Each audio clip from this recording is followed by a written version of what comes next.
नमस्कार, अपन न्यूजमा स्वागत छ। सुरु गरौँ हेडलाइन्सबाट। चितवनमा ट्रक दुर्घटना, एकजनाको मृत्यु। काठमाडौँमा कारको ठक्करले एकजनाको ज्यान गयो।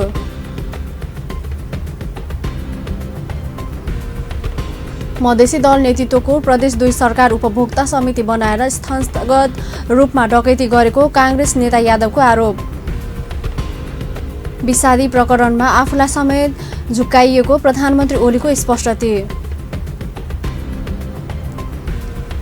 चिकित्सा शिक्षा आयोगको उपाध्यक्ष नियुक्ति प्रक्रिया तत्काल रोक्न सरकारसँग डाक्टर केसीको माग। र मोरङको पथरी स्टोर्समा आगलागीबाट 80 लाख बराबरको क्षति। अब समाचार विस्तारमा। चितवनको राप्ती नगरपालिका 6 हर्दीचोकमा ट्रकको ठक्करबाट बुधबार एकजनाको मृत्यु भएको छ। मृत्यु हुनेमा रौतहटको चन्दनीगाहपुर नगरपालिका 8 का 35 वर्षीय दुख माझी रहेका छन्। पूर्वतर्फ गइरहेको ना 5 ख 7293 नम्बरको ट्रकले बाटो काट्ने क्रममा माझीलाई ठक्कर दिएको थियो। गम्भीर घाइते भएका माझीको उपचारको क्रममा मृत्यु भएको हो। माझीसँगै ट्रकको ठक्करबाट घाइते भएका सोही ठाउँ निवासी 45 वर्षीय गोविन्द्र माझीको पुरानो मेडिकल कलेजमा उपचार भइरहेको छ। काठमाडौँ महानगरपालिकाको लाम्जीपाड साङ्ग्रिलामा बिहिबार कारको ठक्करबाट एकजनाको मृत्यु भएको छ। महाराजगञ्जतर्फ जाँदै गरेको 9293 प 2050 नम्बरको स्कुटरलाई कारले ठक्कर दिँदा स्कुटर चालक भीमबहादुर गुरुङको मृत्यु भएको हो। दुर्घटनामा स्याङ्जा पुतली बजारका सन्तोष घरती गम्भीर घाइते भएका छन्। तीव्र गतिमा आएको कारले स्कुटरलाई ठक्कर दिँदा गुरुङको मृत्यु भएको महानगरीय प्रहरी वृत्त लैनचौरका प्रमुख प्रहरी नायब परीक्षक सन्तोष सिंह राठौरले जानकारी दिनुभयो। धनुषामा एक बालिका सामूहिक बलात्कारको शिकार भएकी छन्। सबैला नगरपालिका 8 की 14 वर्षीय बालिका बलात्कृत भएकी हुन्। उनलाई घरबाट उठाएर खेतमा लगी स्थानीय 2 युवकले बलात्कार गरेको प्रहरले जनाएको छ।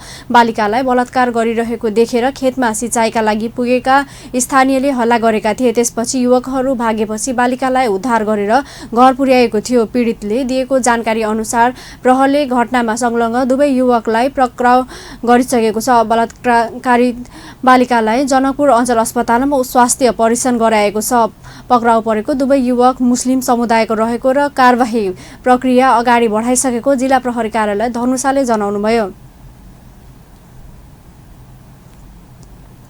नेपाली काङ्ग्रेसका केन्द्रीय सदस्य तथा पूर्व मन्त्री महेन्द्र यादवले प्रदेश 2 सरकारलाई संस्थागत चोरको संज्ञा दिनुभएको छ। जनकपुरधाममा बिहिबार पत्रकार सम्मेलनको समायोजन गरी नेता यादवले मधेस दल नेतृत्वको प्रदेश 2 सरकार उपभोक्ता समिति बनाएर संस्थागत रूपमा डकैती गरेको आरोप लगाउनुभयो।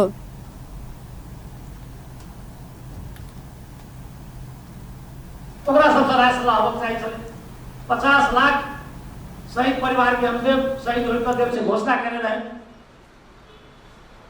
1 लाख के भैंसी किनकर 1.5 लाख के भैंसी किनकर उ सब बीच कर तो तय द्वारा जैसे ये सरकार आर्थिक रूप से टोटल भ्रष्टाचार में लिप्त है। बेटी पढ़ाओ बेटी बचाओ में 80-90 करोड़ की योजना में वो हुआ 12-15 करोड़ ये घोटाला के बात आई रहा है। देखाउनका लागि उपभोक्ता समिति बनाएर आफ्नो नेता कार्यकर्ताको माध्यमले गुणस्तरहीन काम गरी अर्बौं रुपैयाँको दुरुपयोग गरेको दावी गर्दै नेता यादवले विभिन्न योजनालाई उदाहरण देखाउँदै चालु आर्थिक वर्षको असार मसान्तसम्म व्यापक भ्रष्टाचार भएको आरोप लगाउनुभयो। नेता यादवले मधेसका जिल्लामा गिटी बालुवा सिमेन्टको काम मात्र हुने गरेको जसमा व्यापक भ्रष्टाचार हुने गरेको बताउनुभयो। आफूहरू संघीयता कार्यान्वयनका लागि प्रतिबद्ध रहेकाले प्रदेश सरकारलाई रचनात्मक सहयोग गर्ने गरेको भए पनि भ्रष्टाचारमा कुनै सहयोग गर्न नसकिने समेत उहाँले चेतावनी दिनुभयो। सरकारले प्रहरीसँगको झडपमा परि मृत्यु भएका सर्लाहीका सरोज नारायण सिंहको पीडित परिवारलाई 10 लाख आर्थिक सहायता उपलब्ध गराउने निर्णय गरेको छ। सरकारका प्रवक्ता एवं सञ्चार तथा सूचना प्रविधि मन्त्री गोकुल बास्कोटाले सिंहको परिवारलाई राहत स्वरूप 10 लाख आर्थिक सहायता उपलब्ध गराउने निर्णय गरिएको जानकारी दिनुभएको हो। मन्त्री परिषदको निर्णयबारे सार्वजनिक गर्न आयोजित पत्रकार सम्मेलनमा उहाँले सो घटनाको घाइते भएकाहरूको उपचारको पनि व्यवस्था पनि सरकारले गर्ने बताउनुभयो। अब समाचारमा व्यावसायिक विश्रामपछि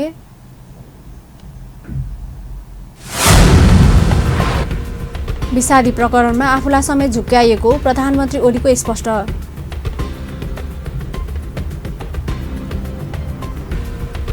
चिकित्सा शिक्षा आयोगको उपाध्यक्ष नियुक्ति प्रक्रिया तत्काल रोक्न सरकारसँग डाक्टर केसीको माग।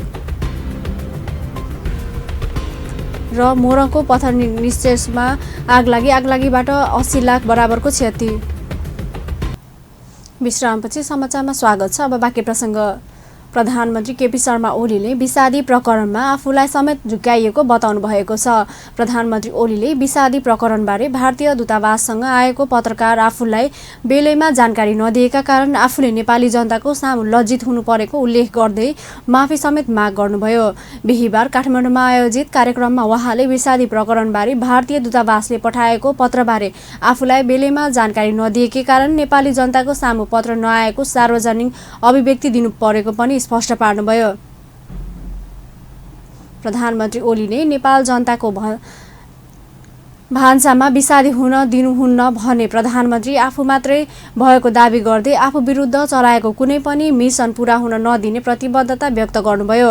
प्रधानमन्त्री ओलीले बुधबार आफू सहभागी भएको त्रिवीको प्राज्ञ सभा कार्यक्रममा ओछ्याइएको रातो कार्पेट पानीले भिजेको तर त्यसलाई लिएर पनि आफू विरुद्ध सञ्चार माध्यमले समाचार बनाएको उल्लेख गर्दै असन्तुष्टि व्यक्त गर्नुभयो। प्रधानमन्त्री ओलीले प्रदेश सरकार सङ्घीय सरकारको मातहत रहेको पनि दोहोर्याउनुभयो। प्रदेश सरकारलाई स्वतन्त्र सरकारको रूपमा लिएकोमा आपत्ति जनाउँदै प्रधानमन्त्री ओलीले संवैधानिक व्यवस्था अनुसार नै प्रदेश सरकार सङ्घीय सरकारको मातहत रहेको बताउनुभयो। उहाँले स्थानीय सरकार प्रदेशको मातहत रहेको पनि स्पष्ट पार्नुभयो। कृषि तथा पशुपक्षी विकास मन्त्री चक्रपाणी खनालले तरकारी तथा फलफुलको विषादी परीक्षणका सम्बन्धमा भारतीय दूतावासले पठाएको पत्रबारे उठेको प्रश्नको जवाब दिँदै परराष्ट्र मन्त्रालयले दिनुपर्ने बताउनु भएको छ। भारतीय दूतावासले पठाएको सो पत्र आफूलाई बेलैमा जानकारी नगराएको भन्दै प्रधानमन्त्री ओली शर्माले समेत असन्तुष्टि व्यक्त गरिरहेका बेला मन्त्री खनालले त्यसबारे उठेको सबै प्रश्नको जवाब परराष्ट्र मन्त्रालयले दिनुपर्ने प्रतिक्रिया दिनुभएको हो। बिहिबार काठमाडौँमा आयोजित साक्षात्कार कार्यक्रममा उहाँले परराष्ट्र मन्त्रालयले सो पत्रबारे आफ्नो मन्त्रालयलाई जानकारी भने गराएको पनि स्पष्ट पार्नुभयो। मन्त्री खनालले भारतबाट आयात हुने फलफुल तथा तरकारीको विषादी परीक्षणको काम सो निर्णयपछि पनि नरोकिएको पनि स्पष्ट पार्नुभयो।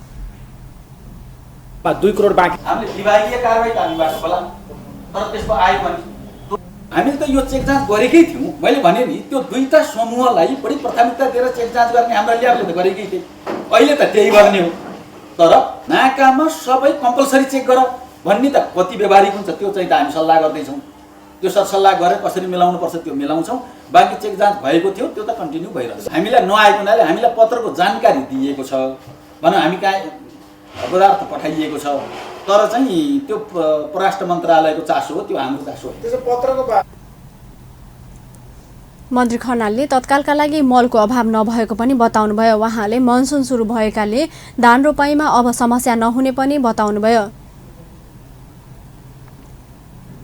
वरिष्ठ चिकित्सक गोविन्द केसीले चिकित्सा शिक्षा आयोगको उपाध्यक्ष नियुक्त प्रक्रिया तत्काल रोक्न सरकारसँग माग गर्नुभएको छ। चिकित्सा शिक्षा क्षेत्रको समग्र सुधारको माग गर्दै आन्दोलन गर्दै आउनुभएका डाक्टर केसीले बिहिबार काठमाडौँमा पत्रकार सम्मेलन गरी सो आयोगका उपाध्यक्ष चयन प्रतिक्रियाप्रति असन्तुष्टि जनाउँदै तत्काल सो प्रक्रिया रोक्न सरकारसँग माग गर्नुभएको हो। योग्य मान्छेलाई स्वतन्त्रतापूर्वक काम गर्न दिने गरी सो आयोगका उपाध्यक्ष छनौट गर्नुपर्ने भएकाले हाल अघि अघि बढाएको प्रतिक्रिया खारेज गर्न सरकारसँग माग गर्नु परेको उहाँको स्पष्टीकरण छ।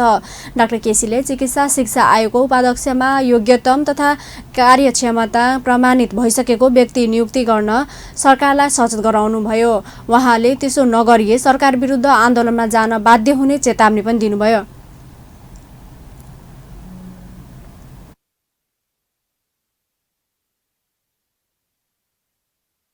चिकित्सा शिक्षा आयोगको उपाध्यक्ष नियुक्तिमा विकसित घटनाक्रमहरूले हाम्रो गम्भीर ध्यानाकर्षण गराएका छन्।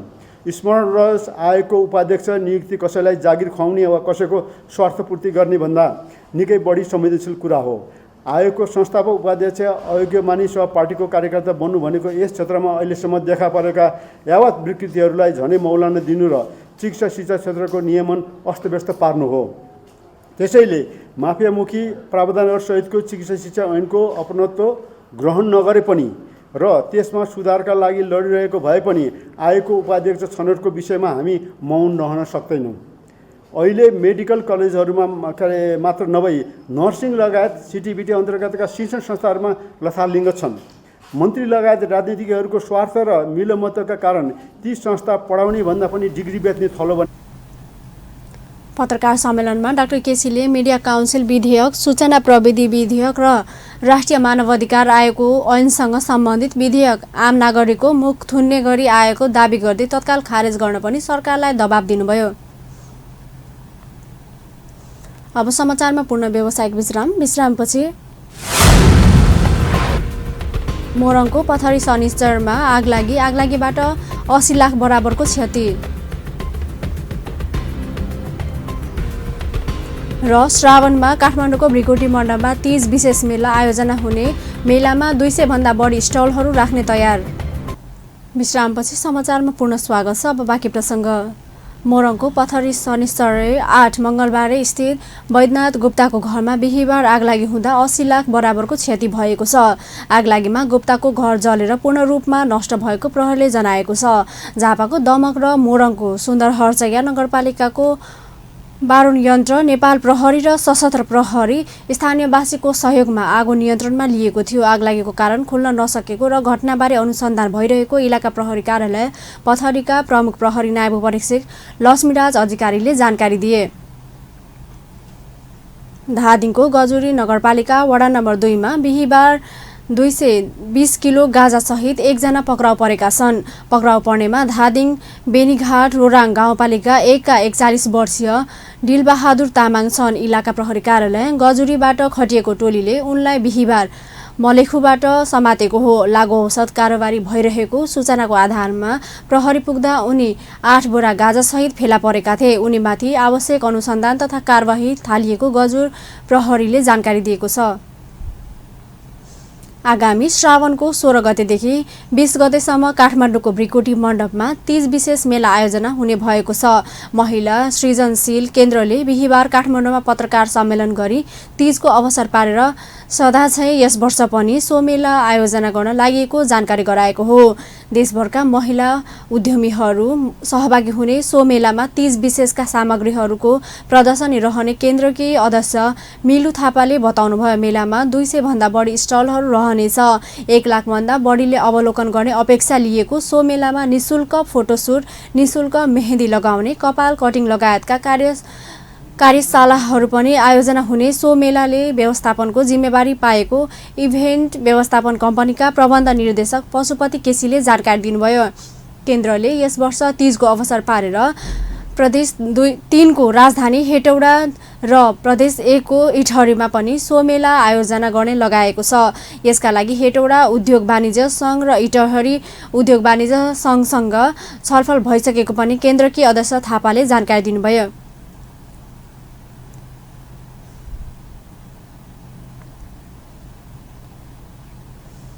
अब अन्तर्राष्ट्रिय समाचार।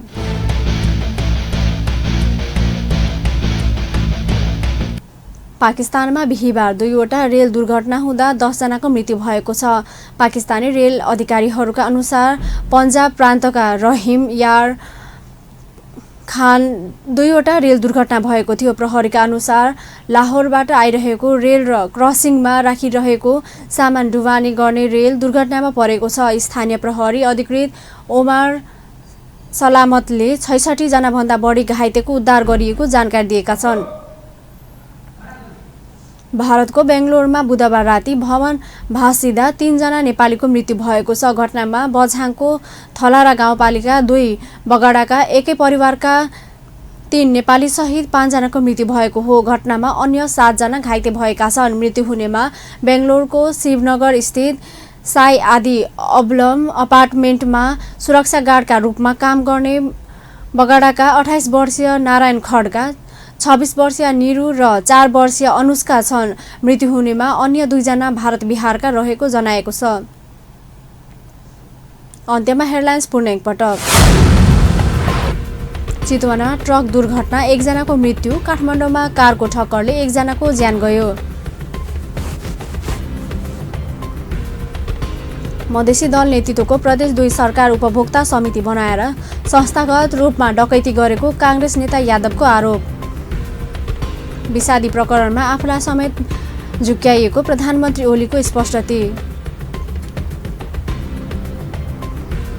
चिकित्सा शिक्षा आयोगको उपाध्यक्ष नियुक्त प्रक्रिया तत्काल रोक्न सरकारसँग डाक्टर केसीको माग। र मोरङको पथरी शनिश्चरमा आगलागीबाट 80 लाख बराबरको क्षति। हस्त अपन न्युज अहिलेलाई यति नै। पल पल खबर, तेज नजर हेर्दै रहनुहोला अपन टेलिभिजन। नमस्कार।